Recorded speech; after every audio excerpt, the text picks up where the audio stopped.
Hello friend, जय हिंद, नमस्कार। आप सभी का फिर से हमारे इस YouTube channel GK GS discussion YouTube platform पर स्वागत है। तो ये हमारा सेशन आज का जो है 15 नंबर का सेशन है। ठीक है, 15 नंबर का सेशन है। ठीक है, इसके पहले 14 वीडियो बन चुका है। आप लोग अगर नहीं देखे हैं तो जाकर के देख सकते हैं। ठीक है, इसके साथ ही आपको एक नई सूचना है, नई वैकेंसी के बारे में। जो लोग स्टेनो की तैयारी कर रहे हैं, जो लोग शॉर्ट हैंड सीखे हुए हैं, हिंदी इंग्लिश टाइपिंग सीखे हुए हैं, उनके लिए बेहतर अपॉर्चुनिटी है। ठीक है, तो उनके लिए जो है एएसआई के लिए जो है बिहार पुलिस एएसआई स्टेनो के लिए जो है ये 305 पद आया है। ठीक है, बिहार में, जो कि 17 दिसंबर से ऑनलाइन होने जा रही है। तो आप लोग इसका तैयारी भी कर सकते हैं। और इसके बारे में अगर पूरी जानकारी चाहिए तो डिस्क्रिप्शन बॉक्स में लिंक भी दिया हुआ है। ठीक है, कि क्या क्या योग्यता है, क्या क्या आपको कैसे फॉर्म भराएगा, सभी जानकारी आपको मिलने वाला है। ठीक है, तो चलिए, ये हमारे बिहार के लिए एक नया वैकेंसी के बारे में था। तो लगातार अभी वैकेंसी आने वाला है।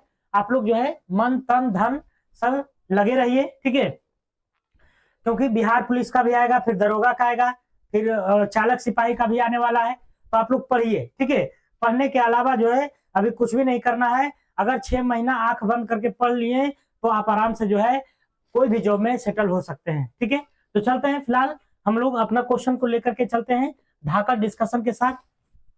चलिए, पहला क्वेश्चन की बात करते हैं। चक्रण क्वांटम संख्या का मान संभव है। तो चक्रण क्वांटम जो संख्या है उसका मान संभव है, मतलब इसके कितने मान संभव है, ये क्वेश्चन पूछना चाह रहा है कि कितने मान संभव है। तो इसके 2 मान संभव है। इसके कितने मान संभव है? 2 गो। ठीक है, तो दोनों के बारे में आप जान सकते हैं कि चक्रण क्वांटम संख्या का 2 मान संभव है। तो कौन कौन?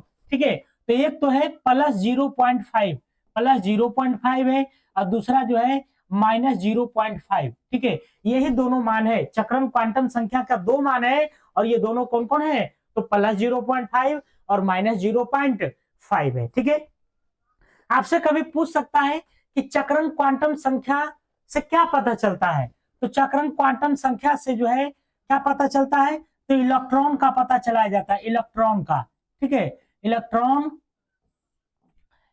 का पता लगाया जाता है, लगाया जाता है। ठीक है, ये तो हुई लगाया जाता है। अगर आपसे पूछेगा कि बताइए चक्रण क्वांटम संख्या जो मूव करती है, जो घूमती है, ठीक है, वो 2 स्थिति में घूमती है। जैसे कि अगर चक्रण क्वांटम संख्या का मान 0.5 है प्लस में, तो ये किस ओर से किस ओर घूमेगी। ठीक है, तो यहां से आपसे क्वेश्चन पूछ सकता है। ठीक है, अगर 0.5 रहेगी तो क्वांटम संख्या का जो मूवमेंट होगा, ठीक है, इसका जो घुमाव होगा वह किस ओर होगा। ठीक है, तो इसका जो होगा आपको दक्षिणावर्ती होगा। ठीक है, दक्षिणावर्त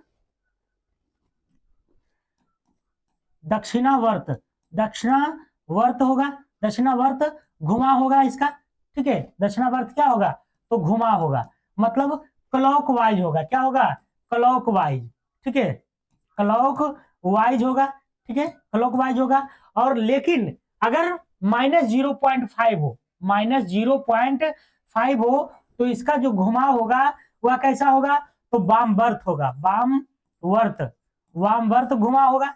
ठीक है, वामवर्त घुमा होगा, जिसको आप लोग इंग्लिश में एंटी क्लॉकवाइज कहते हैं। एंटी क्लॉकवाइज हो जाएगा। ठीक है, एंटी क्लॉकवाइज। तो यहां से समझना इतना ही है कि अगर चक्रण क्वांटम संख्या का मान अगर +0.5 है तो उसका जो मूवमेंट होगा दक्षिणावर्त होगा, और अगर माइनस में है तो वामवर्त होगा। क्लॉकवाइज और एंटी क्लॉकवाइज, प्लस है तो क्लॉकवाइज, माइनस है तो एंटी क्लॉकवाइज। ठीक है, अगर हम बात करते हैं क्वांटम सिद्धांत का प्रतिपादन किसने किया था, यहां से ये इंपोर्टेंट बन जाता है। तो क्वांटम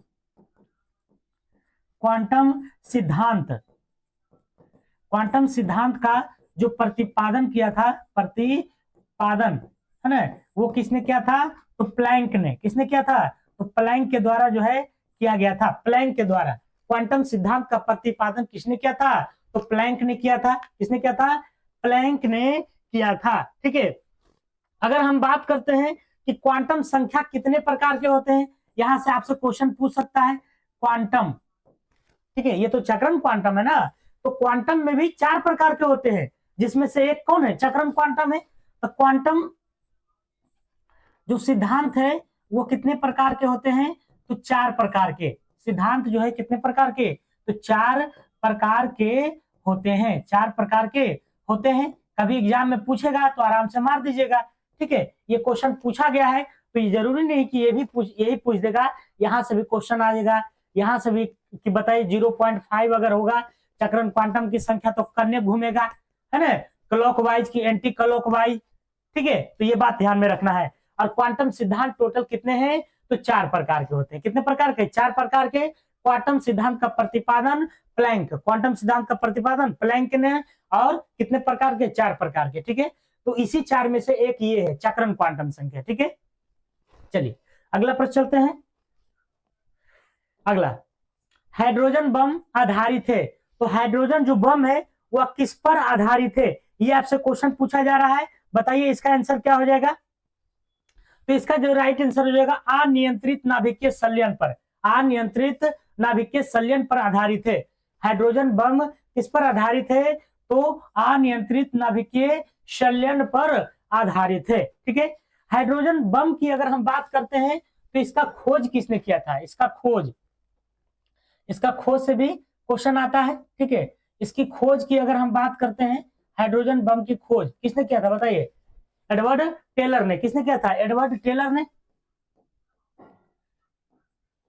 एडवर्ड टेलर के द्वारा जो है हाइड्रोजन बम की खोज किया गया था। क्या सही है ना, हाइड्रोजन बम की खोज किसने किया था, तो एडवर्ड टेलर ने किया था। एडवर्ड टेलर ने अगर ईस्वी पूछेगा तो 1952 ईस्वी में, 1952 ईस्वी में किया था, ठीक है। वहीं पर आपसे अगर पूछ देगा कि बताइए परमाणु बम की खोज किसने किया था, परमाणु बम की खोज की अगर हम बात करते हैं तो इसकी खोज किसने किया था, ओपेनहाइमर ने, ओपेनहाइमर के द्वारा जो है इसकी खोज किया गया था। किसकी खोज, तो परमाणु बम की। यहाँ पर हाइड्रोजन बम है और ये परमाणु बम है। कभी आपसे अगर पूछेगा कि बताइए हाइड्रोजन बम ज्यादा शक्तिशाली है कि परमाणु बम, तो आपको क्या ध्यान लगाना है, सबसे ज्यादा शक्तिशाली हाइड्रोजन बम होता है, ठीक है। हाइड्रोजन बम की अगर हम बात करते हैं, हाइड्रोजन बम,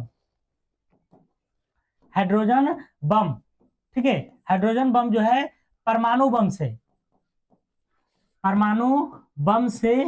1000 गुना ज्यादा शक्तिशाली होता है, ठीक है। परमाणु बम से कितना, 1000 गुना ज्यादा शक्तिशाली होता है। ये भी बात ध्यान रखना है, 1-2 गुना नहीं, 1000 गुना सबसे ज्यादा शक्तिशाली होता है, ठीक है। अगर हम बात करते हैं न्यूट्रॉन बम का निर्माण किसने किया था, न्यूट्रॉन बम, ठीक है। आपसे पूछता है ना कि न्यूट्रॉन बम का जो आविष्कार है, का आविष्कार किसने किया था, न्यूट्रॉन बम का आविष्कार किसने किया, बताइए। न्यूट्रॉन बम का आविष्कार किसने किया था, तो ये किया था आपको जाकर के, किसने किया था, सैमुअल कोहेन ने, है ना, सैमुअल कोहेन ने जो है किया था, सैमुअल कोहेन के द्वारा किया गया था न्यूट्रॉन बम का आविष्कार। न्यूट्रॉन बम का आविष्कार किसके द्वारा, सैमुअल कोहेन के द्वारा, ठीक है। एक बार थोड़ा सा रिपीट करते हैं। हाइड्रोजन बम आधारित है अनियंत्रित नाभिकीय संलयन पर, इसकी खोज एडवर्ड टेलर ने 1952 ईस्वी में किया था, ठीक है, 1952 में। परमाणु बम की खोज ओपेनहाइमर ने। हाइड्रोजन बम परमाणु बम से कितना गुना अधिक शक्तिशाली, 1000 गुना। न्यूट्रॉन बम का आविष्कार सैमुअल कोहेन के द्वारा किया गया था, ठीक है। आपसे पूछता है कि बताइए तारों का जो ऊर्जा है वह किस पर आधारित है, तारों का जो ऊर्जा है वह किस पर आधारित है, तो नाभिकीय संलयन पर है, नाभिकीय संलयन पर आधारित है, नाभिकीय संलयन पर आधारित है।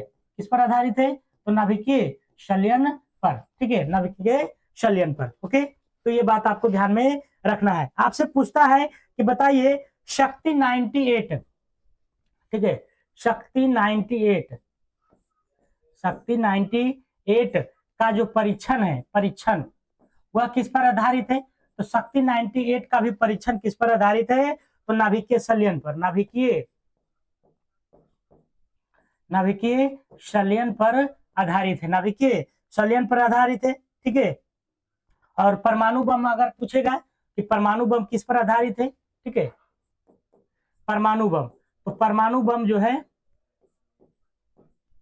वह किस पर आधारित है, तो नाभिकीय विखंडन पर, नाभिकीय विखंडन पर आधारित है, नाभिकीय विखंडन पर। तो ये सारा बात आपको परमाणु और हाइड्रोजन से संबंधित ध्यान में रखना है। एक बार रिपीट कर दे कि खोज एडवर्ड टेलर ने 1952 में, परमाणु बम की खोज ओपेनहाइमर ने, हाइड्रोजन बम परमाणु बम से 1000 गुना ज्यादा शक्तिशाली है। न्यूट्रॉन का आविष्कार, न्यूट्रॉन बम का आविष्कार सैमुअल कोहेन ने किया था। तारों की जो ऊर्जा है वह किस पर आधारित है, नाभिकीय संलयन पर। शक्ति 98 का जो परीक्षण होता है वह किस पर आधारित है, नाभिकीय संलयन पर। परमाणु बम किस पर आधारित, नाभिकीय विखंडन पर, ठीक है। चलिए अगला प्रश्न कह रहा है यदि दोनों जन का रुधिर वर्ग ए बी हो तो उनके बच्चों का संभावित रुधिर वर्ग होगा। इसके बारे में हम एक वीडियो बनाए थे, 15 मिनट का वीडियो था, काफी बेहतरीन वीडियो था, ठीक है, कि ब्लड ग्रुप जो माता पिता के आधार पर बच्चों का जो होता है वह कितना होगा, ना सेकेंडों में बन जाता है, ठीक है। मैं फिर से बताता हूं कैसे निकालना जाता है। दो जनों मतलब माता और पिता, मतलब पति और पत्नी का, दोनों का क्या बता रहा है, ए बी है, ठीक है। तो चलिए ए बी पति का हो गया और पत्नी का भी क्या हो गया, ए बी हो गया, ठीक है। तो इसको जोड़ा बनाना रहता है, ठीक है, जोड़ा। तो जोड़ा तो ऑलरेडी बना हुआ है तो हम लोग जोड़ा नहीं बनाएंगे। अगर ए रहता किसी का रहता बी, ठीक है, तो उसमें जोड़ा बनाते, और जोड़ा बनाने के लिए हम लोग ब्लड ग्रुप ओ को उसमें शामिल करते, ठीक है। तो यहाँ पर जोड़ा ऑलरेडी बना हुआ है, तो देखिए ए को ए से टच करेंगे, ए को ए से तो ए हो जाएगा, फिर ए को बी से तो ए बी हो जाएगा, फिर बी को ए से तो ए बी हो जाएगा, और फिर बी को बी से तो बी बी हो जाएगा, ठीक है। अब इसमें देखिएगा ब्लड ग्रुप तो आप लोग जानते ही हैं कि 4 गो होता है, ए होता है, बी होता है, ए बी होता है, ओ होता है, ठीक है। तो देखिए ए में ब्लड ग्रुप क्या होता है, ए होता है, डबल ए तो होता नहीं है। ए बी में ए बी ब्लड ग्रुप होता है, ठीक है। ए बी में ए बी लिखे दिए हम, दोबारा रिपीट नहीं करना है। बी बी में बी बी ब्लड ग्रुप नहीं बल्कि बी होता है, ठीक है। तो जहां पर जो नहीं होता उसको नहीं लिखना है, ठीक है। तो यहाँ पर क्या निकल के आ गया, ए बी और बी, ठीक है। यही इसके बच्चों में संभावित रक्त वर्ग हो जाएगा, यही इसके बच्चों में क्या हो जाएगा, संभावित हो जाएगा। इसका राइट देखिए क्या हो जाएगा, ए बी और ए बी, ए बी और ए बी, ए बी और ए बी, ठीक है। तो कितना आसान है, जोड़ा बनाना है। मान के चलिए एक एग्जांपल हम और देना चाहेंगे कि मान के चलिए कि पिता का रक्त वर्ग ए है और माता का रंग बी है, तो मैंने क्या बताया था कि जोड़ा बनाना है। जोड़ा बनाने के लिए किसका प्रयोग करते हैं, ओ का प्रयोग करते हैं। लीजिए ओ से बना दिए जोड़ा। अब इसको टच करेंगे ए के बी से, ठीक है, फिर ए को ओ से, फिर ओ को बी से, फिर ओ को ओ से, ठीक है, ओ को ओ से। अब यहाँ से ब्लड ग्रुप निकाल लेंगे, क्योंकि ब्लड ग्रुप आपको जानकारी है कि 4 तरह का होता है। ए बी तो होता ही है, ए बी होता है, ए ओ में होता है। देखिए अब ओ से टच करने हैं तो यहाँ पर जो ओ है ना, वो कट जाएगा, ठीक है, ओ कट जाएगा, ठीक है। यहाँ पर अल्फाबेटिकल लिखाता है, ठीक है, बीओ लिखाएगा, बीओ लिखाएगा, और वहां पर ए ओ, ठीक है। तो ओ और ओ कट जाएगा, ठीक है, ओ क्या हो जाएगा, कट जाएगा। तो ए बी बच जाएगा, फिर ए बच जाएगा, फिर बी बच जाएगा और ओ बच जाएगा। मतलब अगर किसी माता पिता में रक्त वर्ग ए है और बी है तो उसके संभावित में क्या हो जाएगा, ये चारों होने की संभावना हो जाती है, ठीक है, ए बी और ओ, ठीक है, याद रखिएगा। अब थोड़ा सा हम लोग बात कर लेते हैं, सेकेंड पेज पर बात कर लेते हैं, ठीक है। रक्त, ठीक है, रक्त वर्ग की खोज, रक्त वर्ग की खोज जो है ये किसके द्वारा किया गया था, रक्त वर्ग की खोज, तो कार्ल लैंड स्टीनर के द्वारा, कार्ल लैंड स्टीनर के द्वारा कब किया गया था, तो कभी कभी 1900 में देता है, कभी 1901 में भी देता है, दोनों के ध्यान में रखना है, ठीक है।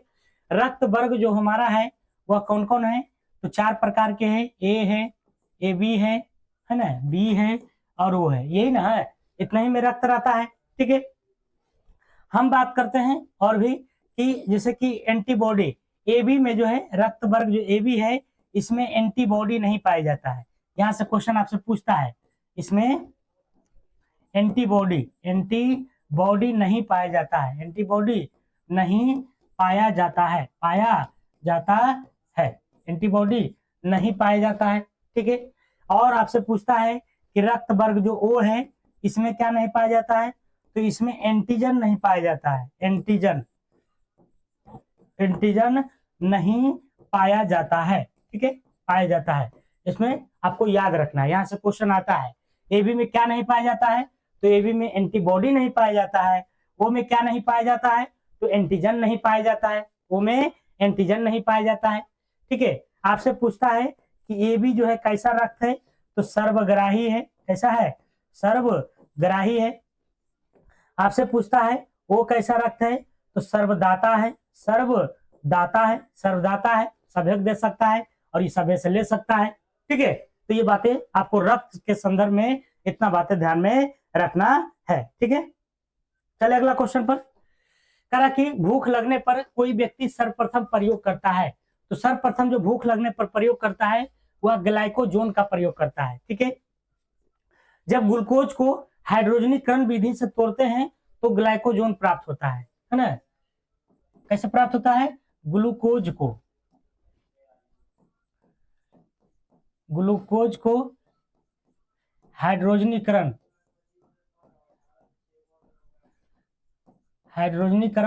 विधि से है ना तोड़ने पर जो है क्या प्राप्त होता है, तो ये ग्लाइकोजोन प्राप्त होता है। कैसे क्या प्राप्त होता है, ग्लाइकोजोन प्राप्त होता है। ठीक है, ग्लूकोज की अगर हम बात करते हैं तो इसका जो सूत्र होता है, इसका सूत्र आपसे पूछता है, बताइए क्या होता है, तो C6H12O22 होता है, C6H12O22 होता है, C6H12 सॉरी 22 नहीं O6 होता है। ठीक है, O6 C6H12O6 होता है ग्लूकोज। ग्लूकोज की प्राप्ति कैसे होती है, तो इसकी जो प्राप्ति होती है, प्राप्ति कैसे होती है, तो प्रकाश संश्लेषण के माध्यम से, प्रकाश संश्लेषण मैंने कितना बार बता चुका है कि जब कार्बन डाइऑक्साइड और पानी और सूर्य की प्रकाश के उपस्थिति में प्रतिक्रिया करता है तो उसमें ग्लूकोज प्राप्त होता है, ऑक्सीजन प्राप्त होता है। ठीक है, तो ये बातें आपको ध्यान में रखना है। ग्लूकोज की प्राप्ति कैसी होती है, प्रकाश संश्लेषण के माध्यम से। ठीक है, आपसे पूछता है कि बताइए एक है ना एक ग्लूकोज अणु को टूटने पर एक ग्लूकोज अणु टूटने पर कितना एटीपी ऊर्जा प्राप्त होता है। ठीक है, 38 एटीपी ऊर्जा क्या होता है, तो प्राप्त होता है ना। इंपॉर्टेंट क्वेश्चन है। अगर आपसे पूछता है कि बताइए एक ग्लूकोज अणु को टूटने पर कितना एटीपी ऊर्जा मिलता है, तो कितना बताना है, 38 एटीपी ऊर्जा प्राप्त होता है। ठीक है, 38। वसा की बात करते हैं तो 1 ग्राम वसा में कितना ऊर्जा होता है, तो यहां पर लिख देते हैं हम। ठीक है, 1 ग्राम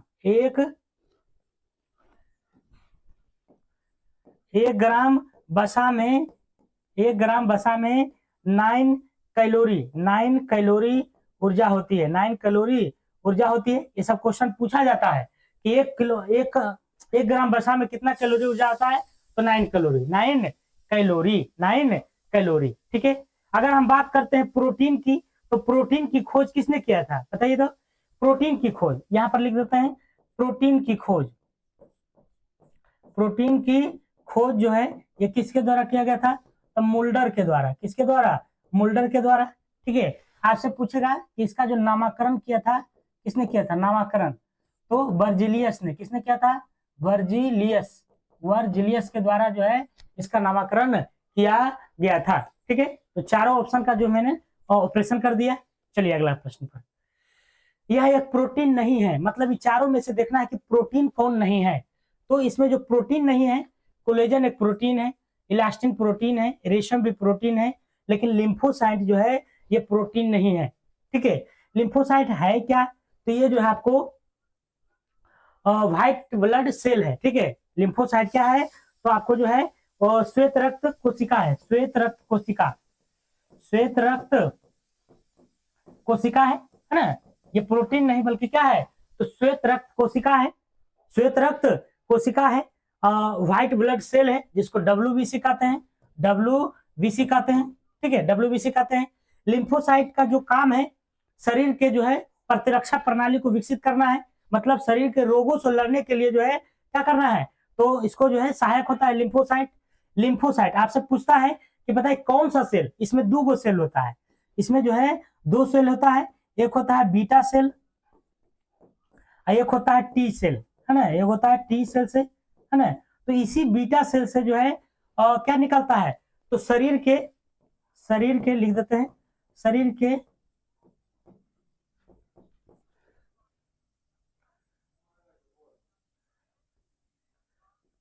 रोग प्रतिरोध क्षमता को क्या करता है, तो बढ़ाने का काम करता है, ठीक है, बढ़ाता है, क्या करता है, तो बढ़ाता है, रोग प्रतिरोध क्षमता को क्या करता है, तो बढ़ाता है, प्रतिरक्षा प्रणाली का हिस्सा है, मतलब शरीर में जो भी अनावश्यक रूप से जो कीटाणु है उसको मारने का काम करता है कौन, तो बीटा सेल, कहाँ, लिम्फोसाइट के बीटा सेल, लिम्फोसाइट के बीटा सेल, ठीक है। इलास्टिन भी क्या है, तो ये सब प्रोटीन है, सब क्या है, तो प्रोटीन है, ये सब प्रोटीन है, ठीक है, प्रोटीन है,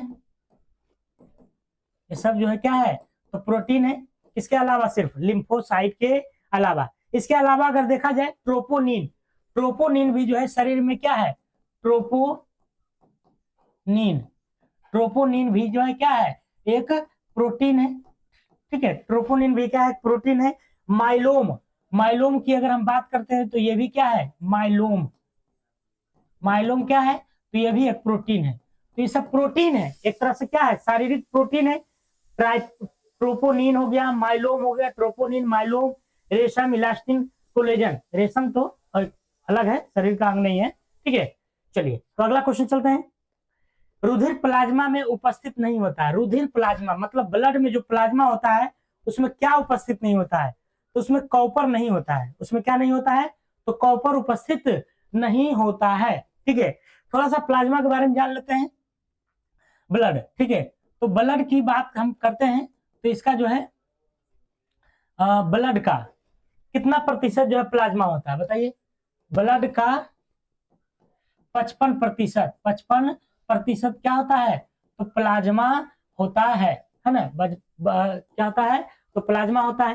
थोड़ा सा प्लाज्मा के बारे में अब देख लेते हैं कि प्लाज्मा में पूछता है कि प्लाज्मा में पानी की मात्रा कितना होता है, प्लाज्मा में जो पानी की प्रतिशत होती है, पानी वो 90 से 92% तक होती है, 90 से 92% तक होती है, ठीक है, 90 से 92% तक प्लाज्मा होती है, ठीक है, प्लाज्मा होती है, ये बात इंपॉर्टेंट आपको ध्यान में रखना है, ठीक है। प्लाज्मा के अतिरिक्त जो है, इस पानी के अतिरिक्त लवण होता है, ग्लूकोज भी होता है ना, लवण और क्या होता है, ग्लूकोज होता है, ठीक है, प्लाज्मा। तो ये बातें समझ में आ गई। अब हम बात करते हैं रुधिर के जमने वाला प्रक्रिया, ठीक है, रुधिर जो जमता है, ठीक है, ब्लड जमने, रुधिर जमता है किस प्रोटीन के कारण, बताइए किस प्रोटीन के कारण जो है रुधिर मतलब ब्लड जमता है, तो फाइब्रिनोजन, है ना, फाइब्रिनोजन नामक जो है प्रोटीन के कारण जो है रुधिर जमता है। लेकिन आपसे एक पूछता है कि रुधिर को जमने से रोकता है, रुधिर को जमने से रोकता है,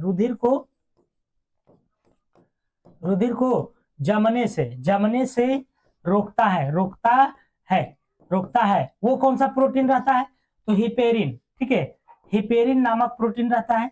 हिपेरिन प्रोटीन जो है क्या करता है, तो जमने से रोकने का काम करता है कौन, तो रुधिर, अच्छा सॉरी, ये हिपेरिन, ठीक है। और हम बात करते हैं जमने में जो सहायक है वह कौन है, विटामिन के। विटामिन अगर आपसे पूछेगा कि विटामिन में जो है जमने में सहायक है, जमने में सहायक प्रोटीन जो है, सॉरी विटामिन अगर पूछेगा तो क्या हो जाएगा, विटामिन के हो जाएगा, ठीक है, के भी शरीर में रहना चाहिए, नहीं तो ब्लड आपका नहीं जमेगा, ठीक है, अगर कहीं कट छट गया तो रक्त जो है स्राव होते रहेगा, निकलते रहेगा, बंद नहीं होगा। ओके, तो ये रक्त के बारे में आपको ध्यान में रखना है। ठीक है, चलिए अगला प्रश्न चलते हैं। और मनुष्य में जो रक्त होता है लगभग कितना होता है? 5 से 6 लीटर होता है, 5 से 6 लीटर का। ऐसा माना जाता है कि मतलब उनके वजन का 7% लगभग जो है वजन का होता है ब्लड।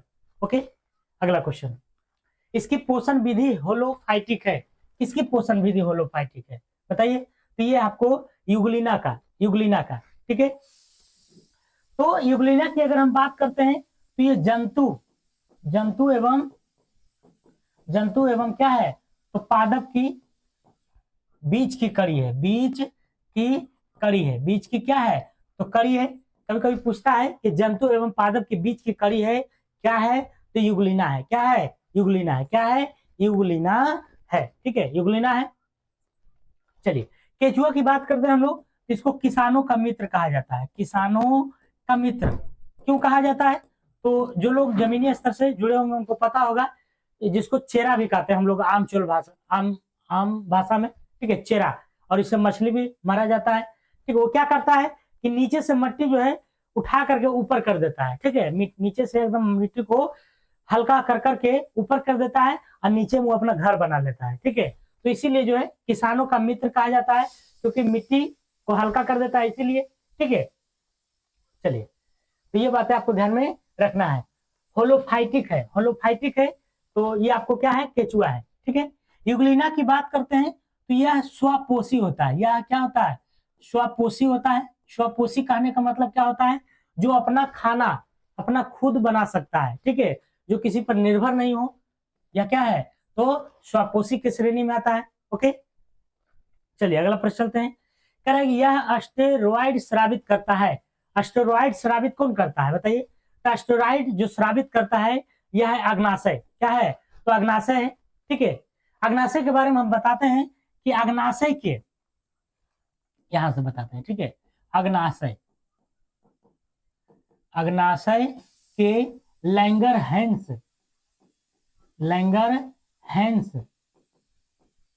है ना, लैंगरहैंस द्वीप से। ठीक है, और अग्नाशय के लैंगरहैंस द्वीप से अगर हम बात करते हैं तो इसमें जो है 3 गो निकलता है, 3 गो हार्मोन निकलता है। कितने हार्मोन निकलता है? 3 हार्मोन निकलता है। 3 हार्मोन निकलता है। कितने हार्मोन निकलता है? 3 गो निकलता है, और तीनों इंपॉर्टेंट है। ठीक है, पहला की अगर हम बात करते हैं तो अल्फा हो गया, अल्फा हार्मोन हो जाएगा। अल्फा हार्मोन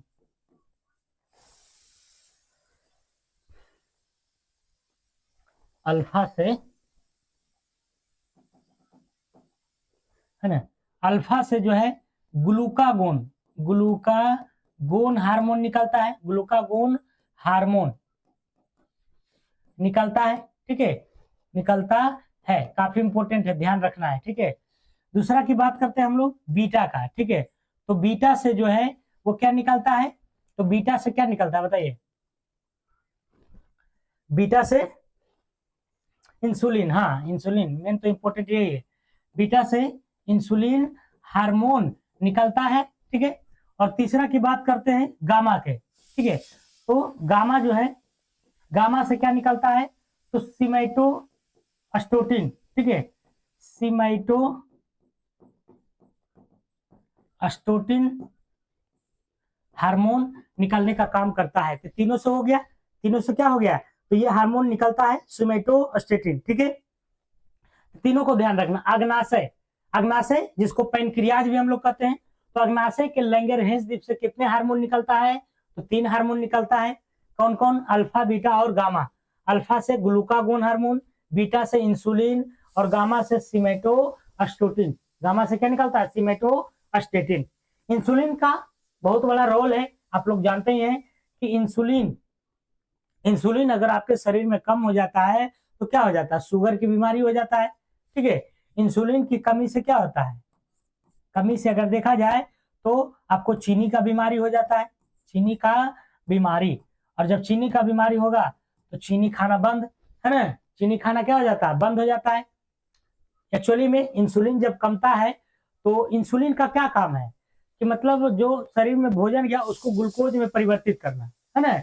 वही इंसुलिन जब कम हो जाता है तो ग्लूकोज में परिवर्तित नहीं किया जाता है, ठीक है, इसलिए दिक्कत हो जाता है। तो इंसुलिन की कमी से क्या होता है, चीनी का बीमारी हो जाता है, ठीक है। पित्ताशय की बात कर लेते हैं हम थोड़ा सा, ठीक है। पित्ताशय का तो सबसे पहले पित्त जानते हैं। पित्त का जो निर्माण होता है वह किससे होता है, पित्त का निर्माण, है ना, इंपॉर्टेंट क्वेश्चन है। पित्त का निर्माण जो होता है वह यकृत से होता है। किससे होता है, यकृत से होता है। पित्त का निर्माण यकृत से होता है। अगर आपसे पूछेगा कि पित्त जो है वो भंडारित कहाँ होता है, भंडारित मतलब जमा, भंडारित जो होता है वह पित्ताशय में होता है। कहाँ होता है, पित्ताशय में, पित्ताशय में, ठीक है। पित्त का भंडारण कहाँ होता है, पित्ताशय में, ये रहा पित्ताशय, ठीक है, पित्ताशय। मुख्य गुहा की बात करते हैं हम लोग, तो मुख्य गुहा जो हमारे भोजन के पाचन का जो है प्रारंभिक मार्ग है ना, प्रारंभिक क्या है, मार्ग है। तो क्वेश्चन आपसे पूछता है कि भोजन का जो पाचन की शुरुआत होती है वो कहां से होती है, तो मुख्य गुहा से। कहां से, मुख्य गुहा से। लेकिन अंतिम पाचन अगर पूछेगा, यहां पर लिख देते हैं आपके याद करने के लिए, ठीक है।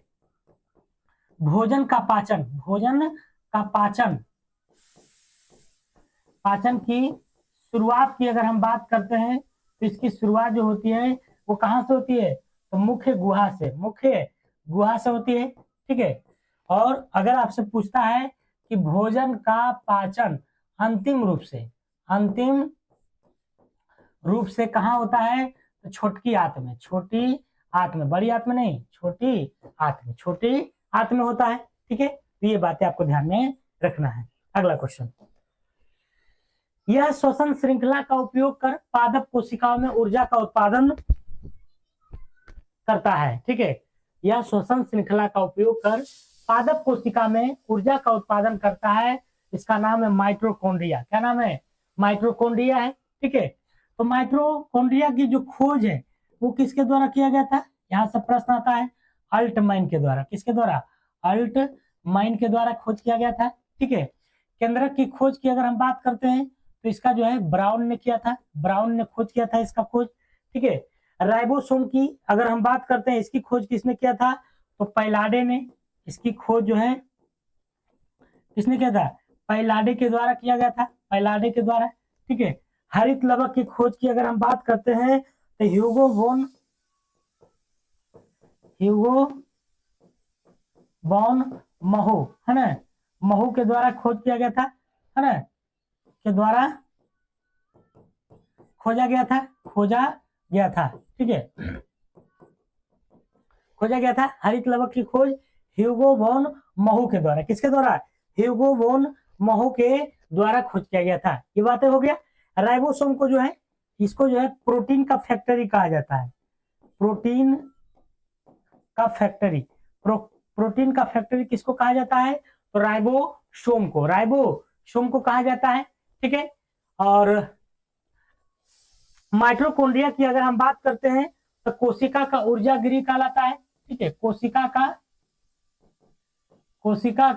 ऊर्जा गृह, किस कोशिका का ऊर्जा गृह अगर आपसे पूछेगा किसको कहा गया जाता है, तो माइटोकॉन्ड्रिया को, ठीक है, माइटोकॉन्ड्रिया को। चलिए अगला प्रश्न चलते हैं, एक बार रिपीट करते हैं। केंद्रक की खोज किसने किया था, ब्राउन ने। केंद्रक की खोज ब्राउन ने, माइटोकॉन्ड्रिया की खोज अल्टमैन ने, राइबोसोम की खोज पैलाडे ने, हरित लवक की खोज ह्यूगो बॉन महू के द्वारा किया गया था। प्रोटीन का फैक्ट्री राइबोसोम को, माइटोकॉन्ड्रिया को, कोशिका का ऊर्जा गृह।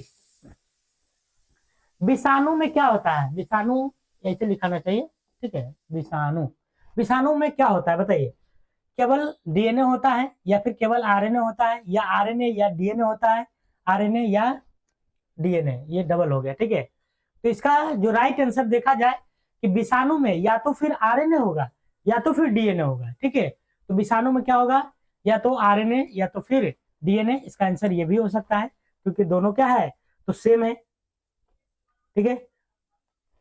विषाणु की अगर हम बात करते हैं तो विषाणु, ठीक है, विषाणु, विषाणु में जो है क्या होता है, तो न्यूक्लिक एसिड होता है, न्यूक्लिक एसिड तथा प्रोटीन पाया जाता है, तथा क्या होता है, प्रोटीन पाया जाता है, प्रोटीन पाया जाता है। ये भी याद रखना है कि विषाणु में क्या क्या पाया जाता है, तो न्यूक्लिक एसिड और प्रोटीन, है ना, न्यूक्लिक एसिड और प्रोटीन। इसको कभी कभी हम लोग न्यूक्लियो प्रोटीन भी कहते हैं, ठीक है। विषाणु को क्या कहते हैं, तो विषाणु को क्या कहते हैं, तो न्यूक्लियो प्रोटीन भी कहा जाता है, न्यूक्लियो प्रोटीन भी इसको कह सकते हैं आप, न्यूक्लियो प्रोटीन। विषाणु में होता है क्या है, तो न्यूक्लियो प्रोटीन होता है, न्यूक्लियो प्रोटीन होता है। विषाणु की खोज की अगर हम बात करते हैं तो इसकी खोज जो है इवान विस्की के द्वारा किया गया था। इवान विस्की द्वारा कब किया गया था, तो 1992 ईस्वी में इवान विस्की ने विषाणुओं की खोज किया था, विषाणु की खोज किया था, ठीक है।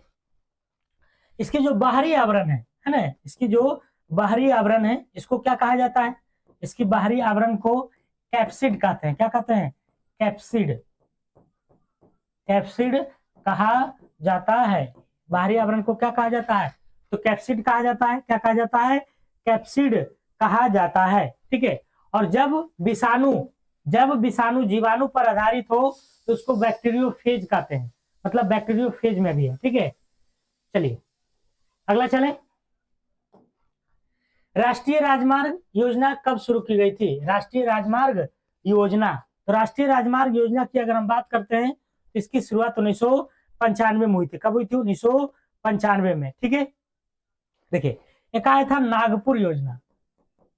नागपुर योजना का जो संबंध है, योजना का संबंध आपसे पूछ सकता है कि बताइए किससे है, नागपुर योजना का संबंध किससे है, तो सड़क से है। किससे है, सड़क से है, ठीक है। और ये जो नागपुर योजना है ये आपको कब से कब तक चला था, तो 20 सालों के लिए चला था। 1943 से लेकर 1963 तक, 1943 से लेकर के 63 था, 1943 से 63 तक चला था ये नागपुर योजना।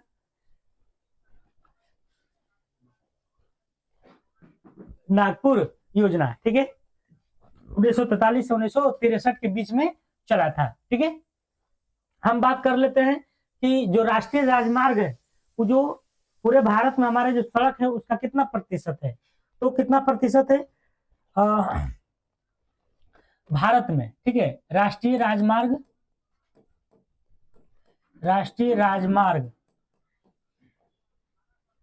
है ना, भारत में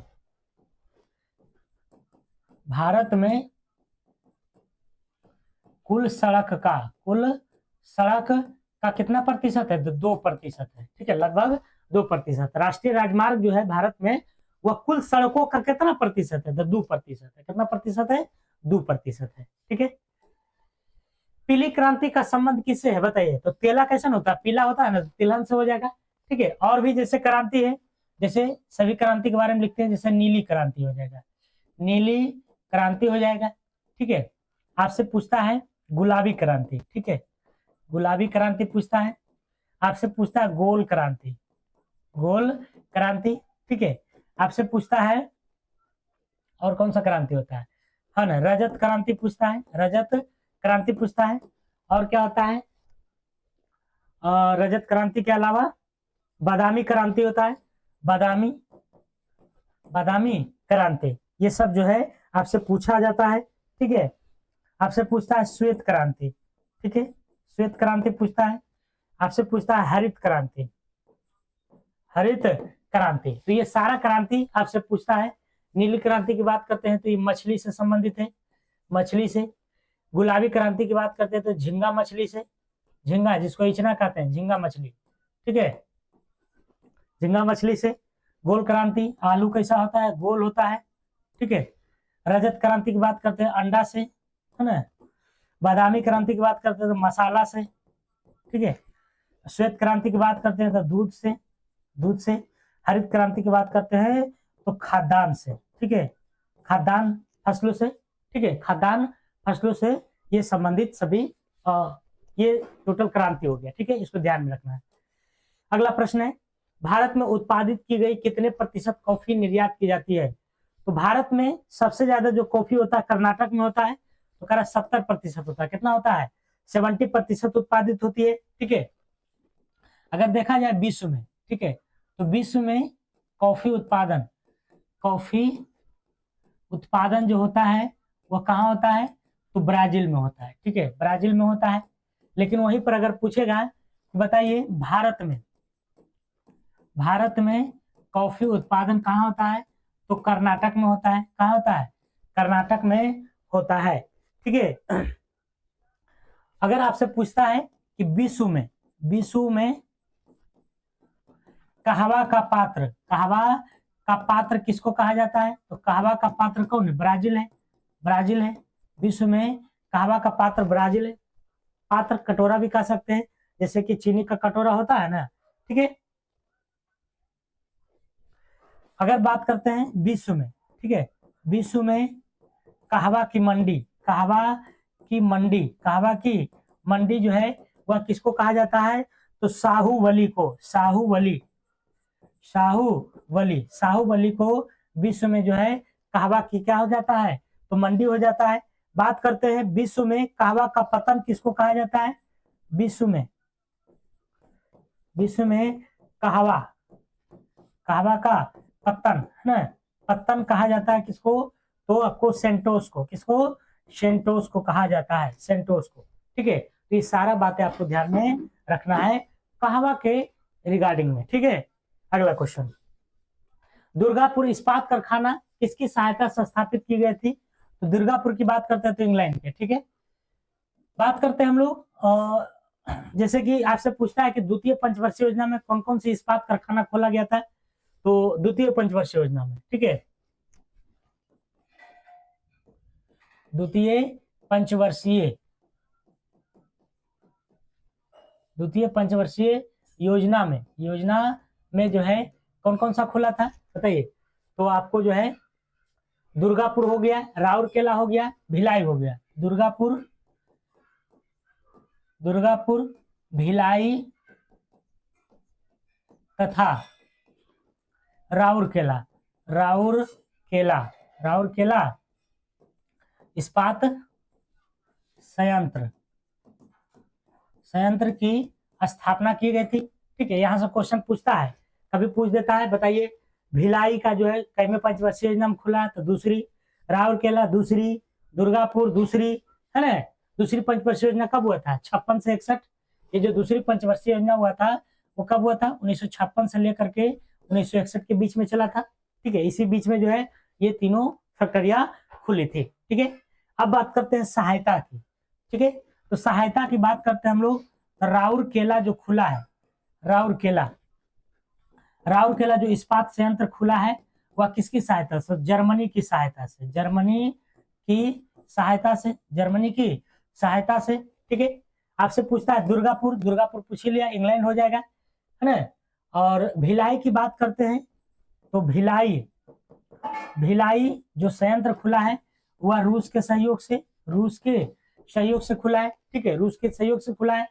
क्वेश्चन आपसे ये भी पूछता है कि भिलाई संयंत्र जो है आपको कहाँ पड़ता है? तो ये उड़ीसा में है। ठीक है, आपसे पूछता है राउरकेला कहाँ है? राउरकेला जो है कहाँ है? छत्तीसगढ़ में है। राउरकेला छत्तीसगढ़ में है। ठीक है, और दुर्गापुर कहाँ है? पश्चिम बंगाल में। पश्चिम बंगाल में है। ठीक है, यहाँ लिख देते हैं वेस्ट बंगाल में है। ठीक है, चलिए अगला प्रश्न चलते हैं। किस वर्ष के बजट में जीएसटी का पहली बार जिक्र किया गया था? GST, good service tax. ठीक है, तो पहली बार पूछा है आपसे कि कौन सा बजट में जो है, सबसे पहले जो है पहली बार 2006-07 के बजट में ये पेश किया गया था। क्या? तो जीएसटी। ठीक है, जीएसटी अगर देखा जाए भारत में जो लागू हुआ है जीएसटी भारत में, तो 1 अप्रैल 2017 को जीएसटी लागू हुआ है हमारे भारत में। जीएसटी से संबंध जो समिति थी, कौन सी समिति थी? तो ये था आपको केलकर समिति पूछ देगा कि बताइए केलकर समिति का जो संबंध है वह किस से संबंधित है? तो जीएसटी से। ठीक है, जीएसटी परिषद का जो स्थापना हुआ था, जीएसटी परिषद की स्थापना सभी इंपॉर्टेंट है। ठीक है, ये हुआ था आपको अनुच्छेद 279 में। अनुच्छेद 279 क्लोज 1 में किया गया था, अनुच्छेद 279 क्लोज 1 में किया गया था।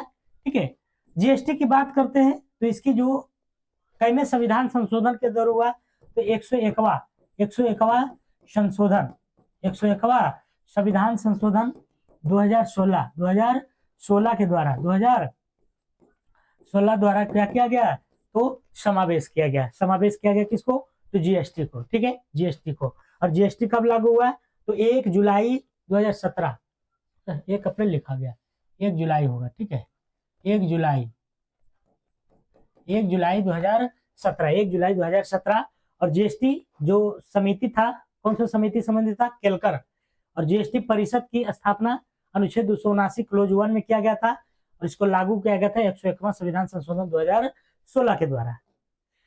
राष्ट्रीयकरण से पहले स्टेट बैंक ऑफ इंडिया का क्या नाम था, तो राष्ट्रीयकरण जो हुआ था स्टेट बैंक ऑफ इंडिया का, वो आपको कब हुआ था बताइए। तो सबसे पहले हम लोग थोड़ा सा इसकी पृष्ठभूमि को समझते हैं। सबसे पहले जो स्थापना हुआ था बैंक ऑफ कोलकाता की, बैंक ऑफ कोलकाता की स्थापना हुआ था, बैंक ऑफ कोलकाता की स्थापना हुआ था 1806 ईस्वी में। ठीक है, उसके बाद किसका हुआ, बैंक ऑफ बंबई की, बैंक ऑफ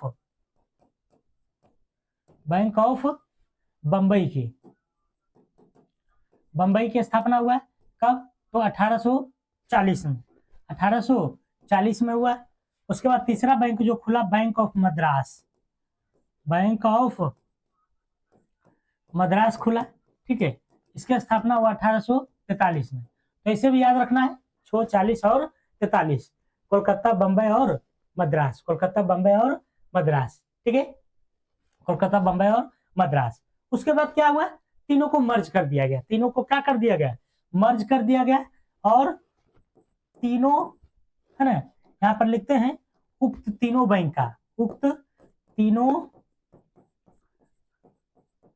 बैंकों को मिलाकर जो है क्या किया गया, तो 1921 में मिलाकर 1921 ईस्वी में क्या किया गया, तो इंपीरियल बैंक ऑफ इंडिया की स्थापना हुआ। ठीक है, imperial bank of India, imperial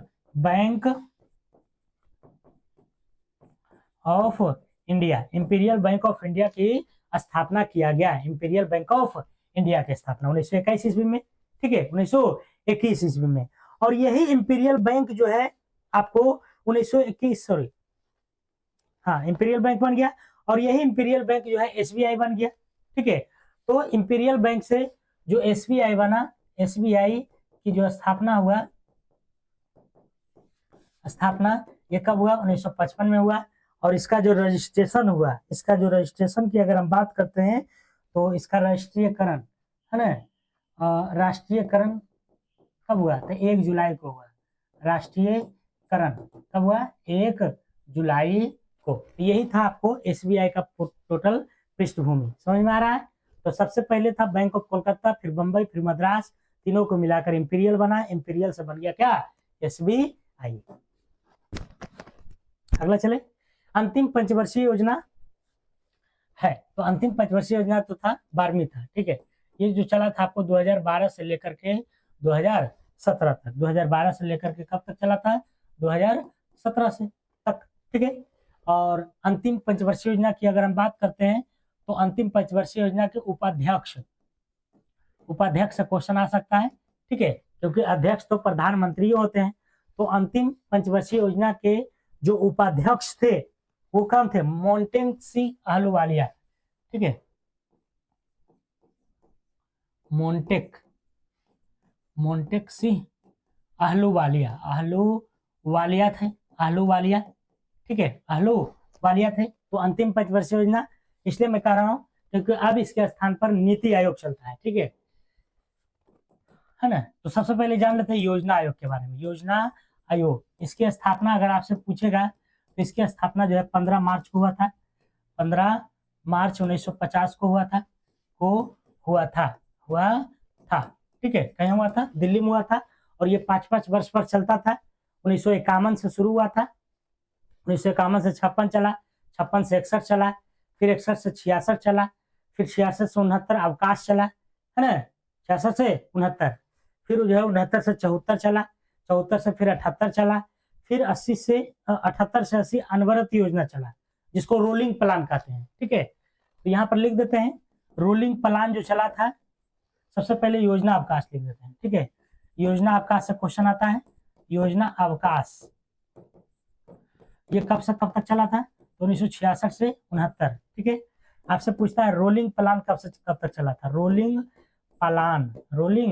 plan की बात करते हैं तो 1978 से 80 तक चला था, 78 से 80। ठीक है, इसको अनवरत योजना भी कह सकते हैं या अनवरत योजना दोनों दे सकता है, दोनों को ध्यान में रखना है, अनवरत योजना या रोलिंग प्लान। ठीक है, चलिए इतना बात आपको समझ में आ रही है।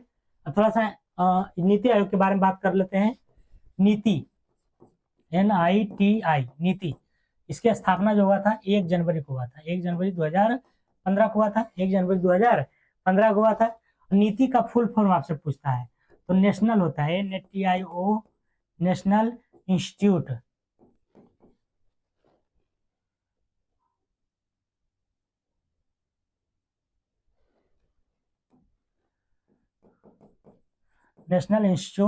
ट्रांसफॉर्मिंग ऑफ इंडिया, है ना, ट्रांसफॉर्मिंग ऑफ इंडिया होता है। ठीक है, इंडिया होता है, तो इसको फुल फॉर्म याद रखिएगा। ये नीति जो चलता है, नीति आयोग चलता है, वह थिंक टैंक के आधार पर चलता है, थिंक टैंक। ठीक है, थिंक टैंक पर। अगला क्वेश्चन, किसी देश के व्यक्तियों की आय विषमता ज्ञात करती है, तो आय की विषमता जो ज्ञात करती है वो लॉरेंज वक्र कहलाता है। क्या कहलाता है? लॉरेंज वक्र कहलाता है, लॉरेंज वक्र। ठीक है, लॉरेंज वक्र जो है ये किसके द्वारा दिया गया था? तो मैक्स ओ लॉरेंज के द्वारा, मैक्स ओ लॉरेंज के द्वारा जो इसको विकसित किया गया था। ठीक है, मैक्स ओ लॉरेंज कब? 1955 में। ठीक है, सॉरी 1905 में, 1905 में ध्यान रखना है, 1905 में लिख देते हैं यहाँ पर 1905 में। ठीक है, अगला प्रश्न, बैंक नोट प्रेस कहाँ स्थित है? तो बैंक नोट प्रेस जो है वो आपको देवास में है। कहाँ है? तो देवास में है। ठीक है, इंडियन सिक्योरिटी प्रेस कहाँ है? आपसे पूछेगा, बताइए। इंडिया सिक्योरिटी प्रेस की अगर हम बात करते हैं ये आपको नासिक में है। कहाँ है? तो नासिक में है। ठीक है, होशंगा की बात करते हैं तो पेपर मिल यहाँ पर है, पेपर मिल कहाँ है? तो होशंगाबाद में है। ठीक है, अगला प्रश्न, जनसंख्या के दृष्टि से 4 बड़े राज्यों में से नहीं है, तो चारों को लिखते हैं हम, है ना, 5 को लिखते हैं। ठीक है, पहला सबसे बड़ा जो राज्य है यूपी है। ठीक है, पहला सबसे बड़ा राज्य क्या है? यूपी है। दूसरा की बात करते हैं हम लोग तो आपको महाराष्ट्र है। दूसरा कौन है? महाराष्ट्र है। ठीक है, और तीसरा की बात करते हैं तो अपना बिहार है। जनसंख्या में कौन है? तो बिहार है, जबकि क्षेत्रफल में अगर देखा जाए तो 13वां है। ठीक है, तो बिहार हो जाएगा। और चौथा की बात करते हैं तो पश्चिम बंगाल हो जाएगा। क्या हो जाएगा? पश्चिम बंगाल हो जाएगा, वेस्ट बंगाल हो जाएगा। और 5वां में जो है तमिलनाडु है। 5वां में कौन है? तमिलनाडु है। ठीक है, तो यहाँ पर क्या पूछा है? 4 बड़े राज्यों में से कौन नहीं है? तो ये तो 5वां ना है, यहाँ पर 4 पूछ रहा है। ठीक है, तो Tamil Nadu is the right answer. ठीक है, हाँ, जनसंख्या 2011 की जनगणना के अनुसार लगभग 125 करोड़ है ना, 121 मोदी जी बार बार बोलते हैं। ठीक है, अब थोड़ा सा हम लोग जनघनत्व के बारे में देख लेते हैं। भारत में 2011 के अनुसार जन घनत्व जो है वह कितना है? तो 382 व्यक्ति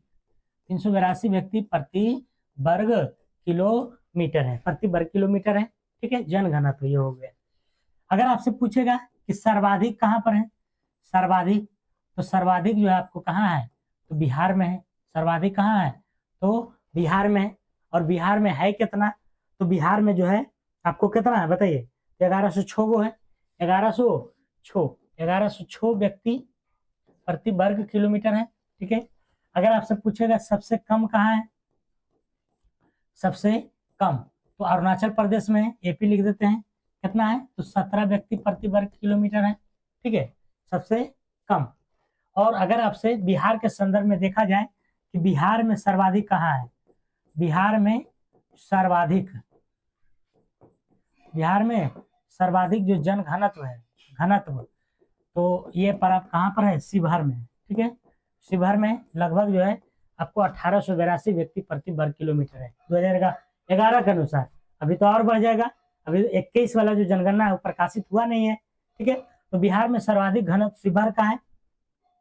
हम बात कर लेते हैं बिहार में सबसे कम घनत्व अगर देखा जाए तो किस जिला का है, कैमूर का है। किसका है, कैमूर का। कैमूर में सबसे कम घनत्व है, ठीक है, सबसे कम घनत्व है, ठीक है।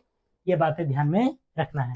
और ये 5 को तो कम से कम याद रखना ही है जनसंख्या के, यूपी, महाराष्ट्र, बिहार, वेस्ट बंगाल और तमिलनाडु। बिहार कैमा नंबर पर है, तीसरा नंबर पर है। किसका प्रति वर्ग किलोमीटर जनसंख्या घनत्व सर्वाधिक है, तो बिहार का है, अभी ने बताया 1106 है, 1106 है, ठीक है। चलिए अगला प्रश्न चलते हैं। भारत में सुपर कंप्यूटर जो पहले विकसित किया गया था उसका क्या नाम है, तो उसका नाम है परम 8000 है। क्या नाम है, तो परम 8000 है। विश्व में प्रथम सुपर कंप्यूटर की बात करते हैं, विश्व में प्रथम